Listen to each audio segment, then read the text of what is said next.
Gente boa de Deus, Deus é bom. Quem entrou e viu, desistiu de explicar. Está aqui em Efésios, no capítulo 6, do verso 10 em diante, o que eu quero ler nesta manhã. Quanto ao mais, sede fortalecidos no Senhor e na força do seu poder. Revesti-vos de toda a armadura de Deus, para poderdes ficar firmes contra as ciladas do diabo. Porque a nossa luta não é contra o sangue e a carne, e sim contra os principados e potestades, contra os dominadores deste mundo tenebroso, contra as forças espirituais do mal nas regiões celestes. Portanto, tomai toda a armadura de Deus, para que possais resistir no dia mau, e depois de terdes vencido tudo, permanecer inabaláveis. Estai, pois, firmes, cingindo-vos com a verdade, e vestindo-vos da couraça da justiça. Calçai os pés com a preparação do evangelho da paz, embraçando sempre o escudo da fé, com o qual podereis apagar todos os dardos inflamados do maligno. Tomai também o capacete da salvação e a espada do Espírito, que é a palavra de Deus, com toda oração e súplica, orando em todo tempo no Espírito Santo, e para isto, vigiando com toda perseverança e súplica por todos aqueles que creem em Jesus e também por mim, para que me seja dada toda a graça que eu preciso para continuar sendo embaixador do Evangelho, da reconciliação de Deus com os homens, na minha geração e no mundo inteiro, pela misericórdia de Deus. É o que Paulo está nos dizendo, mandando que nós nos revistamos, que nós nos cobramos de toda a armadura divina, para que possamos enfrentar o dia mau. No meu Facebook está escrito dia mau na perspectiva daquela designação de um dia que carrega dificuldades. Paulo aqui descreve o dia mau como aquele dia que traz um substantivo de maldade em si mesmo. É um dia que carrega uma identidade de malignidade. Ambas as coisas acontecem na existência da gente. Jesus, por exemplo, nos diz em Mateus, no capítulo 6, que basta a cada dia o seu próprio mal. E com isso ele estava falando de ambas as coisas, daquele mal que chega como um substantivo concreto, ou às vezes abstrato, mas denso, daquela maldade autodesignada contra nós, como também existem aqueles males que são de natureza impessoal e que trazem dor, trazem perplexidade, trazem lutas, trazem contratempos e que nos alcançam a todos nós. E Jesus disse: cada dia vem carregado do seu próprio mal. Seja ele dotado de uma presença obstinada contra nós e que faz o dia em si se tornar um tempo de visitação do mal objetivo e deliberado contra a nossa vida, ou seja apenas aquilo que diz respeito à conjuntura e à sistematização de males que às vezes se encadeiam e se adensam contra a nossa vida, trazendo sobre nós o impacto de muitos desconfortos. Não importa se esse dia é substantivamente mau ou se esse dia é apenas uma sistematização circunstancial de um monte de engrenagens desagradáveis contra a nossa vida. O que Paulo está dizendo é que no fim, por trás de tudo, existe sempre uma conspiração do mal, completamente qualificado na sua substância de intenção perversa contra nós.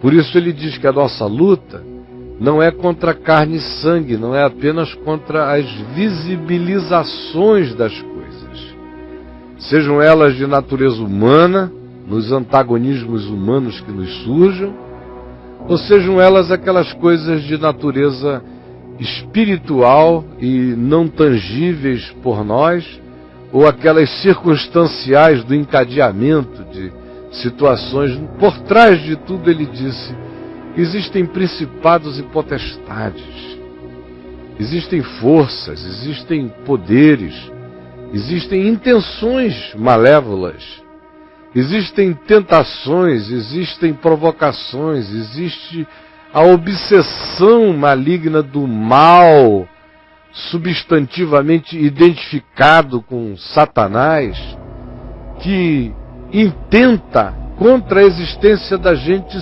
sempre. E ninguém está livre disto, absolutamente ninguém. Tanto mais quanto a nossa consciência vá se aproximando da luz de Deus, da verdade, da graça, do amor, do encontro com aquilo que Deus qualifica como sendo bom, e como sendo bem, e como sendo vida, tanto mais essas realidades do mundo invisível se adensam contra a nossa própria existência. Porque existem pessoas cujas escolhas já são tão tendentemente voltadas para aquilo que é mal e que é perverso, que as hostes das trevas e da maldade não precisam fazer nenhum tipo de concentração de esforço na direção delas, porque elas são os satanases de si mesmas. Elas vão cavando suas próprias sepulturas. Elas são aquelas que encadeiam os links da sua própria desgraça pelas suas próprias ações.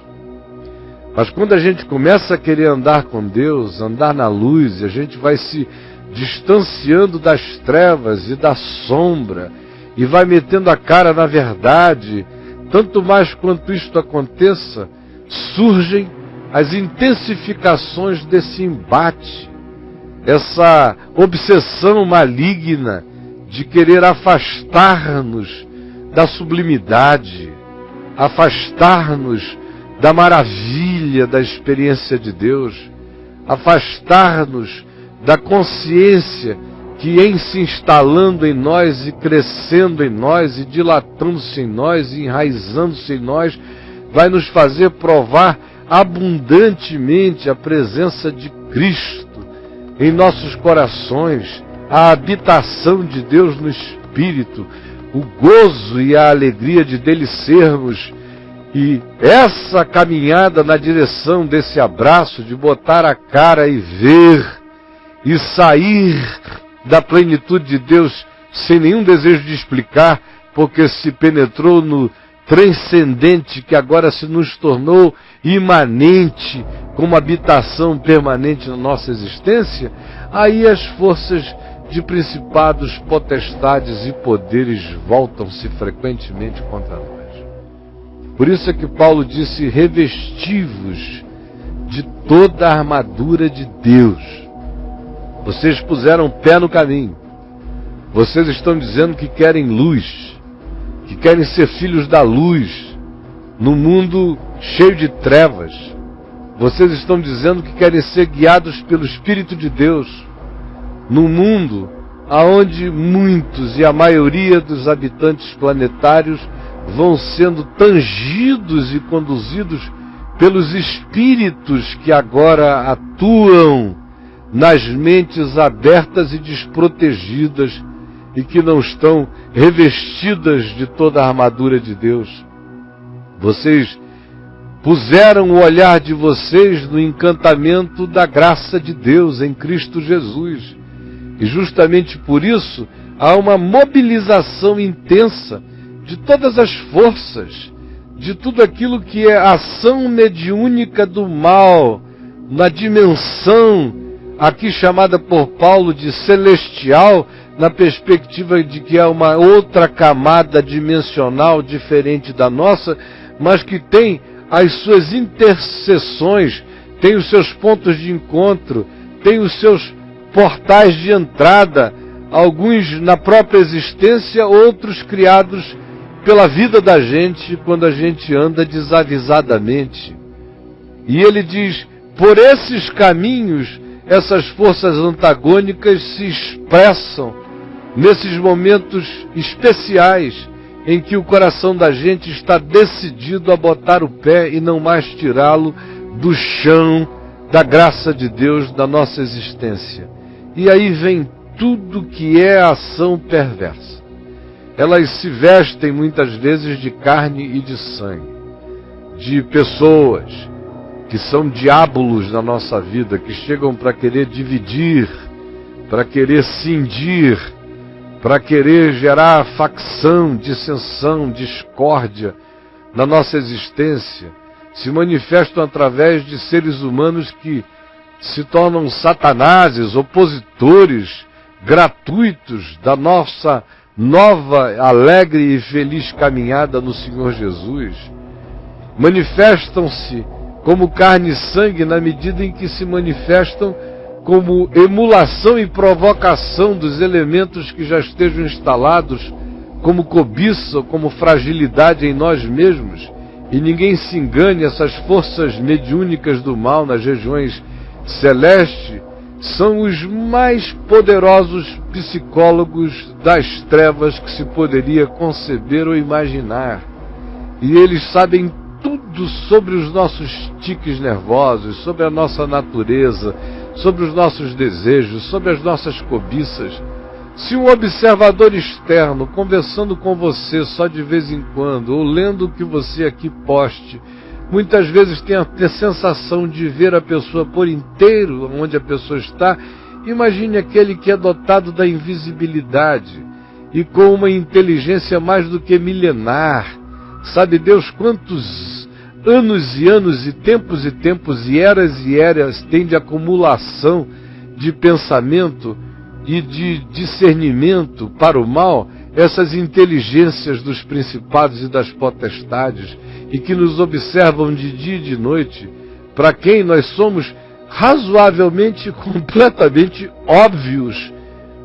E aí eles mexem e intentam, e estimulam, e criam cirandas, e montam ardis, e desenvolvem jogos mortais contra a nossa própria vida, de modo que Paulo diz, prestem atenção, o elemento exterior, nas visibilidades humanas, nas circunstâncias adversas, é só cenografia para alguma coisa que habita camadas ulteriores e que se manifestam desse modo, quando não se manifestam muitas vezes de forma completamente direta, como um opositor explícito, dando a verdadeira cara para nós, o que nos é muito mais útil e facilitador. Se o diabo se manifestasse como tal diante de nós, não haveria muito equívoco para nós quanto a dizer, sai, arreda Satanás. Mas quando ele vem com contornos diferentes, com charmes masculinos, ou com belezas femininas, ou com o encantamento de uma proposta vantajosa, tão somente a gente negocia um pedacinho da alma aqui, outro pedacinho da alma ali, ou quando nos é acenada a possibilidade de que nos tornemos pessoa mais significativa, mais notória, mais importante, mais percebida, ou quando se nos diz que nós teríamos a chance de nos autogratificarmos muito mais se aceitássemos determinadas veredas ou caminhos, aí é que essa ação se transveste de carne e de sangue e se torna muitas vezes distrativa para a nossa percepção, e nós não damos conta de que afinal por trás da cenografia existe um diretor de maldades intentando contra a nossa própria existência. Paulo, portanto, diz, preste atenção, Nossa luta não é contra carne e sangue, sim contra principados e contra potestades, contra os dominadores deste mundo tenebroso, contra as forças espirituais do mal nas regiões celestes. Portanto, por causa disso, ele diz, por essa razão, vistam-se, cubram-se, não fiquem assim vulneráveis como vocês andam. E eu queria que agora você olhasse e pensasse, discernisse, qual é o nível de vulnerabilidade que começou a expressar esse desejo de Deus, de luz, de evangelho, de graça, de Jesus na sua vida? Todavia, tem deixado aberto como flanco, desguarnecido na sua existência. Porque há pessoas que parece que acreditam que podem viver apenas as benesses da graça de Deus, sem que a elas corresponda a maturidade, a adulteza, a sobriedade e a consciência do ambiente no qual essa graça se manifesta em nosso favor, que é o ambiente das hostilidades das forças mediúnicas do mal nas regiões celestes à volta de todos nós, e tentando emular o mal em nós a partir de nós mesmos o tempo todo. Afinal, é do nosso próprio coração que podem proceder as piores coisas, especialmente quando elas são emuladas em nós contra nós mesmos e contra o próximo nesta existência. Tem gente que perde essa noção e pensa que agora, porque puseram o pé nesse interesse, podem andar distraídos. Ao contrário, a gente tem que andar muito mais avisado, muito mais acautelado, como disse Jesus, muito mais vigilante, para que depois de termos vencido tudo, e há uma quantidade enorme de coisas a serem enfrentadas todos os dias, transpostas todos os dias, discernidas todos os dias, não há férias disso nem nas férias, não há férias disso nem dormindo, não há férias disso nem no ócio. Isso simplesmente não conhece férias e não nos dá esse espaço para qualquer que seja o refazimento de descontração. Até no momento do nosso maior relax, essas coisas estão sempre querendo se manifestar, de modo que não é um convite que o Evangelho nos faz a vivermos neuróticos, mas é um aviso que o Evangelho nos faz a andarmos sempre vigilantes, a dormirmos com a espada na mão, a termos um coração que descansa em Deus e mantém os olhos bem abertos para nós mesmos. E essa conciliação não implica numa tensão nervosa, implica sim num descanso que, quanto mais descansa em Deus, paradoxalmente, mais se torna discernidor da nossa própria condição, sem a agonia da neurose e sem qualquer que seja o pânico ou o medo. E é por essa percepção que vem da confiança em Deus mesmo, é que a gente vai ganhando a capacidade de ir vencendo todas as coisas e de também irmos nos municiando daqueles elementos de proteção contra essas investidas malignas na existência da gente. Aí Paulo faz aqui uma construção que ele tira do elemento de militariedade, de defesa do Império Romano daqueles dias, quando ele diz: como é que vocês ficam vestidos para resistirem esse dia substantivamente mal da existência de vocês? E depois de ter desvencido esse dia que às vezes chega denso, porque há dias que se tornam diferentes de todos os outros dias, que se tornam carregados, que se tornam quase que palpavelmente trevas na nossa existência e à nossa volta. Mas depois de ter desenfrentado esse dia e a multiplicação deles e a sucessão deles, ir desvencendo coisa após coisa, não sairdes afinal disso completamente despedaçados, esquartejados, feridos, sangrados, mas, pelo contrário, inabaláveis. Para que isto aconteça, estejam firmes, um estado mental sem vacilação, firmes, certos, convictos de que é assim, cingindo-vos com a verdade, colocando a verdade no íntimo, o que implica em pararmos de mentir para os outros e pararmos de mentir para nós mesmos. A gente mente demais para nós mesmos. Nós somos seres de muita fantasia, de muito engano, de muito auto-engano, de muita escolha pela miragem, pela ilusão. Cinjam-se, coloquem a cueca, a calcinha da verdade no espírito de vocês. É a coisa mais íntima que pode haver, é esse cingimento da verdade. Coloquem isto no aspecto e na dimensão mais intrínseca, mais escaninha da existência de vocês, da consciência de vocês.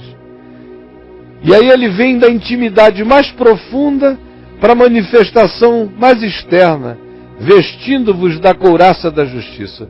Eu me visto da verdade no íntimo, e o resultado disso é que eu sou revestido da couraça da justiça no meu peito. Só vai viver com a couraça da justiça de Cristo, cobrindo a sua vida, aquele que antes de tudo vestir-se com o cingimento da verdade no mais profundo íntimo. Não há desconexão entre a intimidade profunda e a proteção mais expressa do lado de fora. A verdade no íntimo e a couraça da justiça, o que é completamente interior e o que se manifesta como cobertura de graça, nos protegendo já nas exterioridades dos ataques, são coisas que andam simultânea e inseparavelmente juntas. Calçai os pés com a preparação do Evangelho da paz. Coloquem o Evangelho nos passos de vocês. Andem segundo o ensino de Jesus, segundo o mandamento de Jesus. Em tudo que vocês fizerem, andem calçados no chão do Evangelho. Coloquem sobre os passos de vocês o revestimento do ensino de amor prático, solidário, compassivo, sincero, verdadeiro, misericordioso, altruísta, manso e alegre do Evangelho, mesmo em meio às perseguições. Andem assim. Embracem sempre, dioturnamente, o escudo da fé, com o qual podereis apagar as flechas incendiadas, inflamadas e envenenadas, que vêm com fogo e com veneno, atiradas pelo maligno. Mas é pela fé que você rebate tudo. Está escrito: não tentarás o Senhor teu Deus, nem só de pão viverá o homem. É pela fé que a gente rechaça todas essas coisas, pela certeza de que Deus está conosco, de que Jesus é nossa companhia inseparável, de que o Espírito Santo é o Paráclitos, é o que anda conosco, habita em nós e anda conosco. Estando presente em nós esta convicção como escudo, não seremos abalados. Portanto, tomai também o capacete da salvação, o capacete da certeza da salvação, aquela convicção absoluta de que nada pode nos separar do amor de Deus que está em Cristo Jesus. Nem coisas do presente, nem coisas do porvir, nem altura, nem poderes, nem principados, nem potestades, nem qualquer outra criatura. Essa certeza de salvação inarrancável, que se vale da afirmação de Jesus, que diz: aquele que vem a mim, de modo algum lançarei fora, e mais, ninguém o poderá arrancar das minhas mãos. Isso é um capacete que protege a mente, protege os pensamentos, nos salva de neuroses, de paranoias, de culpas persistentes, pelas quais o diabo penetra na nossa existência. Esse capacete da imutabilidade do amor de Deus, o que implica numa salvação permanente na nossa vida, todo dia, a vida inteira, para toda a eternidade, protege o nosso estado mental, protege a nossa consciência. E ele disse também: e usai a espada do Espírito, que é a palavra de Deus. Ele não está falando da Bíblia, porque nem Bíblia havia lá. Ele estava falando do que se sabia como palavra de Deus no Velho Testamento, do que se sabia de palavra de Deus nos ditos e nos ensinos todos de Jesus, pregados todos os dias, e o que se sabia da palavra de Deus como interpretação do Evangelho feita pelos apóstolos, dentre os quais o próprio Paulo. Era assim que o homem antigo entendia essa designação, palavra de Deus. Também ele diz: usem a espada do Espírito Santo, que é a palavra de Deus. A espada do Espírito é a palavra de Deus. A palavra e o Espírito estão sempre juntos. Aonde quer que haja genuína palavra de Deus, aí está o Espírito. Aonde quer que haja verdadeiramente o Espírito de Deus, aí se suscitará a palavra de Deus. Não há divórcio entre o Espírito Santo e a palavra de Deus. O Espírito Santo carrega a verdade da palavra de Deus. E a palavra de Deus é a própria revelação do Espírito Santo, de modo que uma coisa não se separa de outra.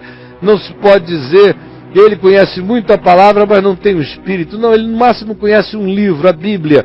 Mas quem quer que ande no Espírito conhece a palavra, e quem quer que conheça a palavra anda no Espírito. E Paulo diz: e façam isto com toda oração e súplica, com toda vigilância no Espírito Santo, com perseverança, por vocês, pelos outros, por mim também, por todos.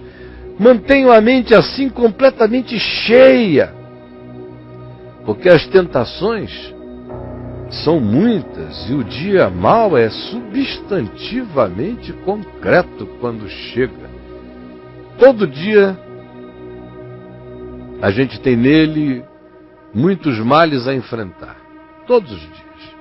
Foi Jesus quem disse: não andem ansiosos, saibam e assumam, todos os dias carregam seus próprios males.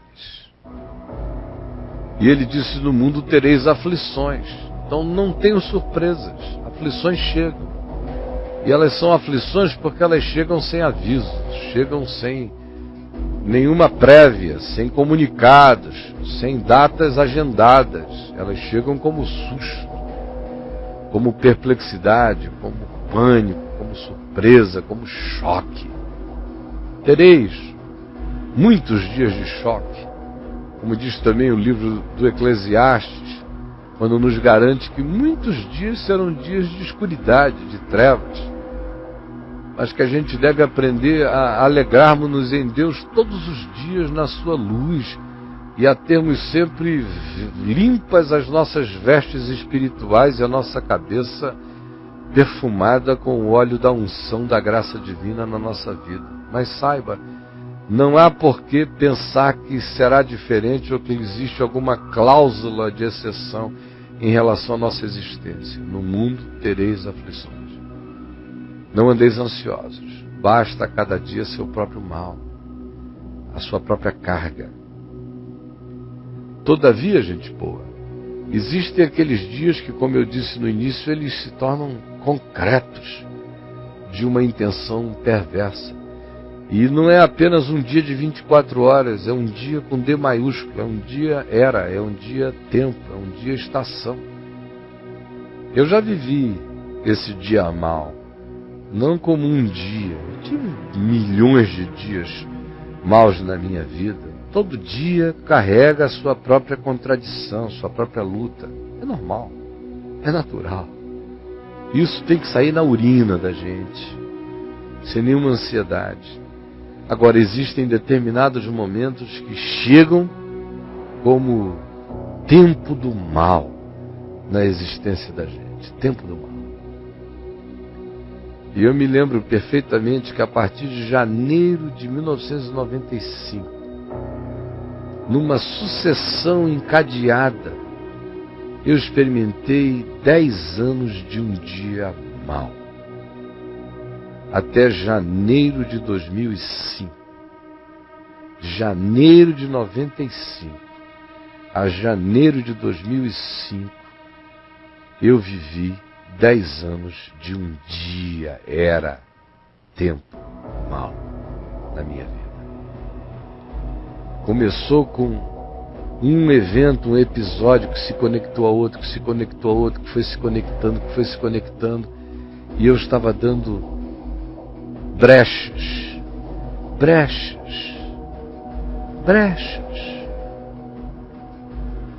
A verdade no íntimo foi relativizada em mim. Aí, porque a verdade no íntimo foi relativizada em mim, a couraça da justiça você a relativiza pela culpa no seu coração. Aí, porque você relativiza a couraça da justiça pela culpa em razão da verdade no íntimo ter sido relativizada na sua vida, você já não tem mais a confiança de usar o escudo da fé. A culpa quebra o escudo da fé. Aí você pode estar certo como esteja da salvação, mas a salvação já não é um capacete. Você já diz assim: eu estou salvo, mas eu sei que a misericórdia de Deus me salvará pelo fogo. Mas a relativização da verdade no seu íntimo, que fez um creque na couraça da justiça, que rachou e bandeou o escudo da fé, agora vem e relativiza também o capacete da sua salvação, de modo que você diz: eu serei salvo, mas serei totalmente arrebentado no processo. Aí não há mais nenhuma força para levantar a espada do Espírito, que é a palavra de Deus. O coração vai se encolhendo e a interioridade perde aquele orar intenso e direto do Espírito Santo o tempo todo, dioturnamente, no coração, porque você acha, por mais que você creia e saiba da graça de Deus, você acha que existe um interruptor impedindo esse fluxo e esse vínculo. Você como que se diz: eu não tenho direito a esperar nenhuma graça divina para minha vida. E aí o processo inteiro vai se vulnerabilizando, e os ataques se adensam.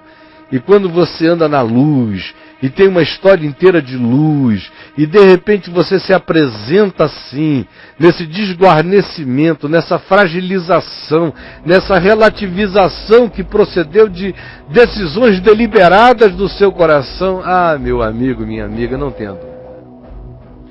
Não tenha dúvida, todos os principados, potestades e poderes deste mundo se aliançam contra a sua existência. É uma jornada intensiva de trabalho diabólico contra a sua vida. E você pode imaginar o que pode acontecer. Eu tive momentos assim de refrigérios da graça de Deus, na medida em que eu fui recuperando a minha consciência. Quando eu falei que foram 10 anos, os primeiros 5 anos foram de uma densidade de dia mal horroroso. Depois disso, eu comecei a retomar o meu fôlego, a restaurar as coisas, mas você vai vivendo com as consequências, com os ecos, com os tremores, com os aftershocks. Você vai vivendo com aquilo que decorre, com a energia inercial, ainda que seja, daquele tempo de atividade tão intensa, que ainda deseja se prolongar e mantém ainda conexões que transcendem a você, mas agindo e incidindo contra a sua existência. No total, eu faço a conta de 10 anos, com sinalizações bem simbólicas, acerca do início e do encerramento desse dia mau. 5 anos foram horrorosos. Depois, com intermitências, até que chegou uma hora em que eu senti que Deus disse: acaba aqui. Você já finalizou muitos desses processos lá atrás da sua vida, mas hoje acaba esse dia mau, essa era de perseguições na sua alma, esse tempo de concessão ao diabo na sua vida. Acaba aqui. com minha mão soberana, com meu braço estendido. Chega! E se você não estiver vestido de toda a armadura de Deus, você não sai inabalado. Você sai todo abalado. A misericórdia de Deus é que, mesmo quando muitas vezes você foi abalado no processo, há um refazimento de bondade quando você se joga de cabeça, sem reservas e sem pudores no amor de Deus. Aí há um refazimento e tudo aquilo que foi uma desgraça ganha uma engrenagem que perplexifica a Satanás e a todos os demônios, porque elas passam a ganhar essa nova engrenagem na qual até todas as maldades cooperam para o bem daqueles que amam a Deus. Tudo quanto de ruim possa ter sido feito contra você ou você contra você mesmo, no desaviso, ou na loucura, ou no surto, ou na ilusão do seu próprio coração, mas se existe um eixo e um espigão de amor de Deus em você, e se você volta à consciência e à sobriedade, tudo é reativado, tudo começa a rodar no sentido horário da graça divina. Tudo que tinha sido invertido estava rodando no sentido anti-horário da existência, de repente começa a rodar no sentido horário da bondade de Deus, e você se assusta em ver que as piores marcas e sinalizações vão se transformando em edificações de altares de glória de Deus na sua própria vida, na sua própria existência. Assim é Deus, assim é a graça. Na vida de Pedro, a gente tem uma ilustração extraordinariamente forte disso. Como ele, naqueles momentos finais da vida de Jesus, quando Jesus começou a advertir os seus discípulos sobre a chegada dessa hora má, em que eles iriam ser dispersos, fugiriam, conheceriam o pior deles manifesto e expresso, avisando que ele seria tirado do meio deles e a solidão deles seria profunda. Pedro disse, lá em Mateus, olha, Senhor, ainda que todos se escandalizem de ti, eu jamais me escandalizarei. Aí ele diz lá em Marcos, ainda que tu sejas tropeço para todos os outros, para mim tu nunca serás tropeço. Ele diz lá em João, eu estou disposto a dar a minha vida por ti. E aqui em Lucas, nós lemos Jesus dizendo a ele exatamente aquilo que há uns 3 dias atrás eu citei aqui numa das nossas conversas. Lucas, capítulo 22, verso 31. Simão, Simão, Simão Pedro, eis que o adversário, que Satanás, te reclamou, te demandou para te peneirar, como se peneira o trigo, para ver o que em ti é genuíno. Eu, porém, roguei por ti. Esse trabalho de sumo sacerdote eterno segundo a ordem de Melquisedeque, eu roguei por ti, para que a tua fé, meu amigo Pedro, meu filhinho Pedro, meu irmão Pedro, não desfaleça. Tu, pois, passando por isto, te converterás à consciência genuína de quem tu és, de quem eu sou, e da graça de Deus na tua vida. E nesse dia, depois de toda essa contradição do dia mau, fortalece os teus irmãos. Fortalece os teus irmãos. Fortalece os teus irmãos. Pedro, porém, disse a Jesus, Senhor, estou pronto a ir contigo, tanto para a prisão como para a morte. Essa é a ilusão que a gente tem muitas vezes. Mas Jesus lhe disse, afirma-te, meu querido Pedrinho, Pedroca, que hoje 3 vezes me negarás, e negarás que me conheces, antes que o galo cante. É o galo que vai fazer a sonoplastia da tua galinhagem interior, porque nenhum de nós segura a onda se não for em quebrantamento total diante do Senhor. Hoje, eu quero pedir a você que fale aqui conosco, que nos escreva, que nos responda. Responda. Você está vivendo o dia mal? E quais os perfis desse dia na sua existência? Você está vivendo o dia mal? E quais os perfis, ou qual o perfil desse dia na sua existência? O perfil pode ter muitos perfis. Você pode nos contar o que foi que aconteceu. Você está vivendo o dia mal?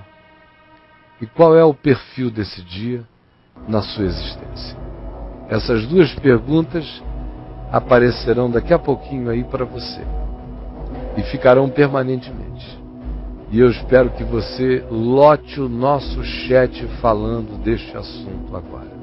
Tá bom? Senhor Jesus, eu quero pedir, e eu peço, certo de que já fui ouvido, que o Espírito Santo que se derrama sobre todas as coisas, que se manifesta de todas as dimensões criadas ao nosso planetinho e à nossa vidinha, que o Teu Espírito Santo se derrame abundantemente, dando convicção na nossa consciência acerca do nosso dia mal e de por que nós fomos entrando nele de maneira tão vulnerável e por que estamos tão abalados, e também ajudando-nos a dar-nos o discernimento de por que estamos tão rasgados, feridos e depauperados nessa experiência, de quais sejam as desguarnições, os descuidos e as desatenções espirituais da nossa vida, as distrações do nosso engano. Por favor, abre a consciência de cada um, ilumina cada um. Ilumina aquele também que está andando célere na direção do dia mal, que ainda não chegou lá, mas está na iminência de entrar nesse túnel escuro de fantasmagorias. Permite que esse dia lhe seja evitado naquilo que diga respeito às escolhas erradas que façamos, porque mesmo sem fazermos escolhas erradas, esse dia já nos chega, mesmo quando andamos em luz, em verdade, em simplicidade, em consciência, em bondade, em amor e em fé. Quanto mais não virá sobre a existência daquele que evoca relatividades todos os dias na sua vida. Por favor, Jesus, é o que eu te peço, que o Teu Espírito traga convencimento para gerar libertação, livramento, para tirar muita gente de verdadeiros impérios de trevas e transportar a muitos para o reino do descanso no Teu amor, no qual temos a redenção, a remissão dos nossos pecados, no qual temos a certeza da possibilidade de em Ti nos deitarmos, em Ti logo pegarmos no sono, porque, Senhor, só Tu nos fazes repousar seguros. É o que eu te peço agora, em Teu nome, Jesus. Amém.